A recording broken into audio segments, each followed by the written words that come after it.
Well, hello. Welcome back to another exciting edition of Coffee with Steven. So, this week's blog is entitled To Hell with Fairness, and it focuses in on the Justice Kavanaugh's confirmation over this last weekend. As many of you know, I've been a strong supporter of Justice Kavanaugh now. What bothered me the most about this confirmation had to do primarily with Lindsey Graham's outstanding soliloquy that he made from the bench when he essentially laid bare what the Democrats were trying to do. Now, as many of you know, I try very, very hard not to take a partisan political stance. When it comes to the Second Amendment, the Artemis Defense Institute is a firm defender, and we will support anybody of any political party that supports the Second Amendment. We are not lockstep in line with the Republicans. And to be absolutely candid, in many respects, there's aspects of the Republican and conservative message that I find to be completely antithetical to the Constitution. If anything, and most of you probably have already figured it out, I'm more of a libertarian. That being said, in this particular instance, the Democrats take a squared blame for what happened over this previous couple of weeks. And like I said, Lindsey Graham did an outstanding job of articulating exactly what the Democrats were trying to do.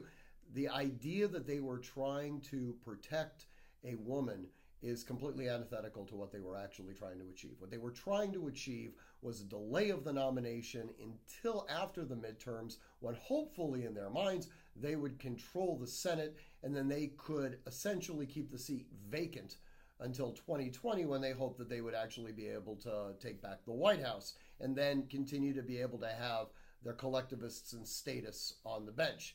There are trillions of dollars at stake right now. Make no mistake about that. This is less about political ideology and more about money. It's not just the levers of power that they want to control. It's all of the ancillary things that go along with that. All of the people that have effectively formulated industries for the singular purpose of helping to navigate the Byzantine bureaucracy that exists at the federal level. If we have a rigid constitutionalist-oriented court that finds many of these things to be unconstitutional, then the entire system begins to self-destruct. That is a massive benefit for freedom. Unfortunately, for many, it also spells the end of their careers. So there's a lot riding on this.